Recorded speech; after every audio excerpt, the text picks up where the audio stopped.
Hi, this is Michael Orrell from MobileBurn.com, and today I have with me the Motorola Droid 2 for Verizon Wireless. It's an Android 2.2 Froyo powered smartphone and is available now in stores for $199.99 with a 2-year contract. So here's the Droid 2's box. It's quite small. See, there's not much to it here. Let's open it up and see what's inside. Here's the phone. Set that aside and see what else comes in the package.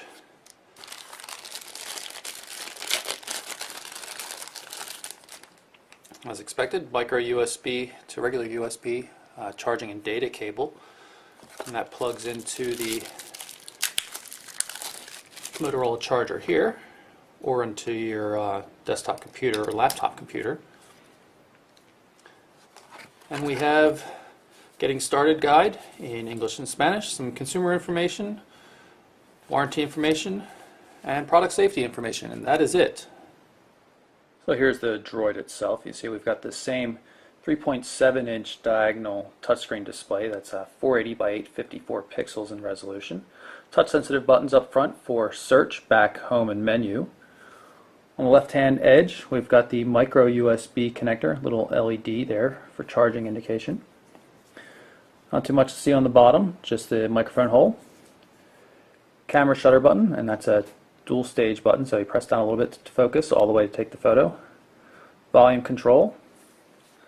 Also see the 3.5mm headphone port and the power lock button as well. Of course, you can slide open the device to reveal the 4-row QWERTY keyboard. You'll notice that there's a lack of a D-pad though. And you can also tell that in the front here is a kind of a gunmetal silver or a graphite color. The bottom here, on the other hand, is a kind of a blue metallic.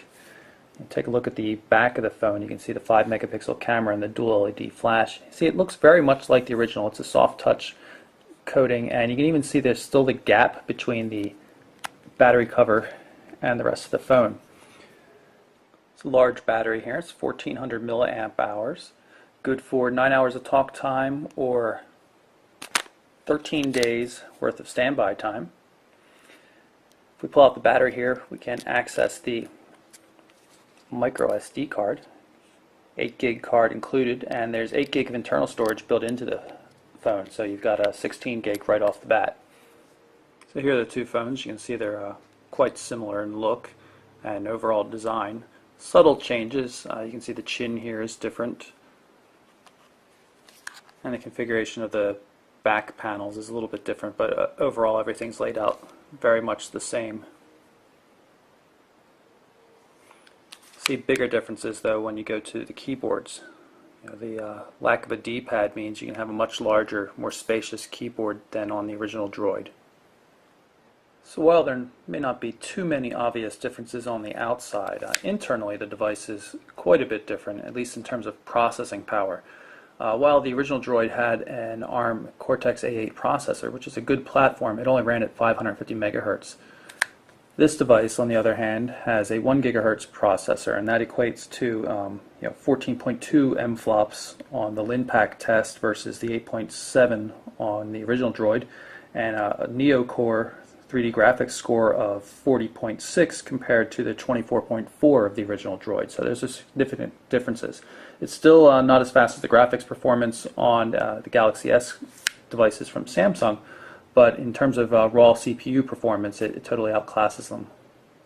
So before we get into all the apps, let's go into the settings and just verify the firmware version we're running. See, it's Android 2.2.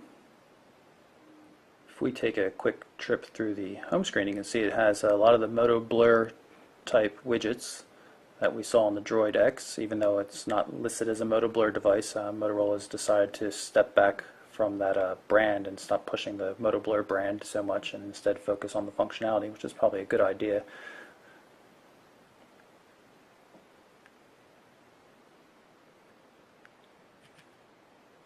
can see the Motorola widgets are separately listed. There are a lot of them.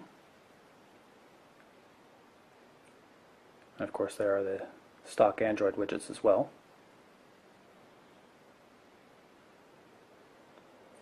Also see support for live wallpapers, I'm guessing.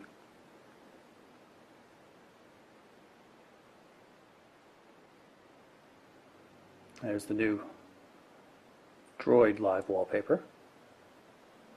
I'm quite fond of the new Motorola widgets, which are the same as what we've seen on the Droid X. I particularly like the way that they can be resized. Just long press on them and you can move them around anywhere you like, of course, but you can resize them to whatever seems appropriate to you.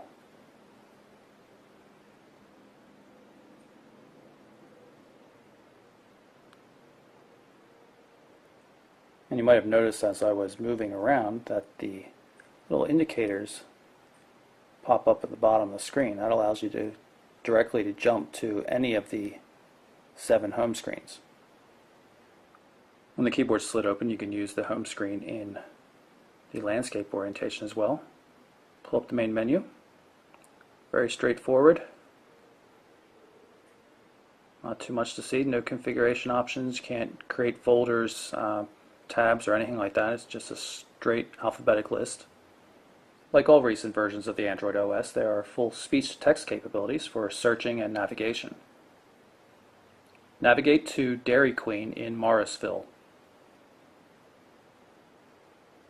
This will make use of Google Maps navigation, which is currently in beta, but is free.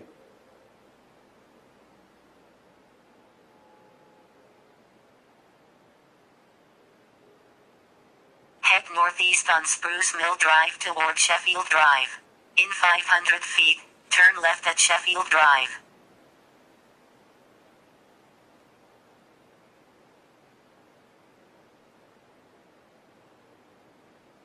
I've pulled up the web browser with the mobile version of the mobileburn.com site. See, it's very quick and scrolling, works in landscape and portrait modes. And we'll pull up the full version of the site. We're coming across a Wi-Fi connection right now, so it should be pretty speedy. See, things are coming up already. The Motorola Droid 2 is the first smartphone on the market on any platform to support the non-beta version of Flash 10.1, so hopefully we'll get to demonstrate some of the Flash capability on this device. You can see everything renders quickly and properly. You can double tap to intelligently zoom in, get a better look at things. Multi-touch zooming, of course. This is the front page of the review we did for the new BlackBerry Torch, and I'm going to jump ahead to one of the pages with an embedded YouTube video just so we can see how it responds to that.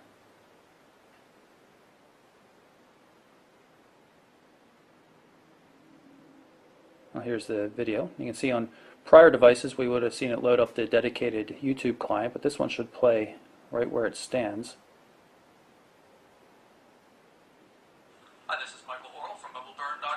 You can see the performance seems pretty decent. BlackBerry Torch 9800 is the first BlackBerry from RIM to feature the new OS 6 operating system. This one's available from AT&T for $199. Not quite as smooth as you would see on a dedicated client, but it's still performing pretty well. So here's the Torch. You can, of course, still load it in the dedicated YouTube client. We'll take a look at it there to see if it This is Michael comes across a little bit smoother. Today I have with me the BlackBerry Torch 9800. It's the first BlackBerry from RIM to feature the new OS 6 operating system. I'm going to jump to the Adobe website here so we can see what Adobe says about the Flash support.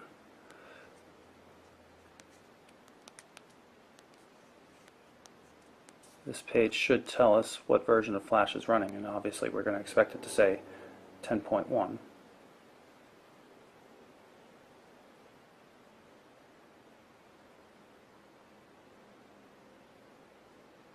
And there you see the Flash animation, and right here you can see it says we're running version 10.1.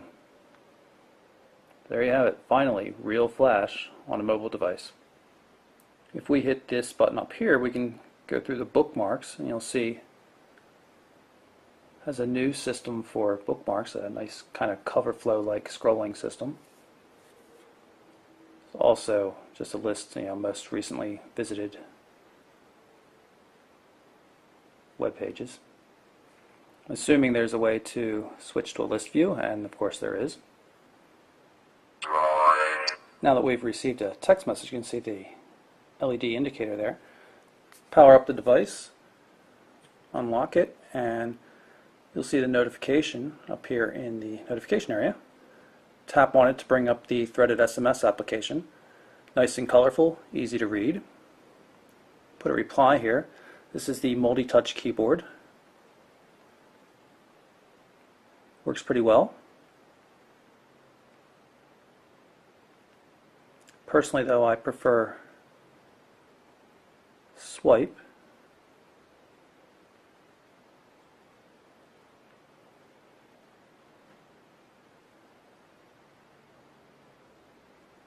And we can just send off a response. And naturally, the primary use would be the keyboard.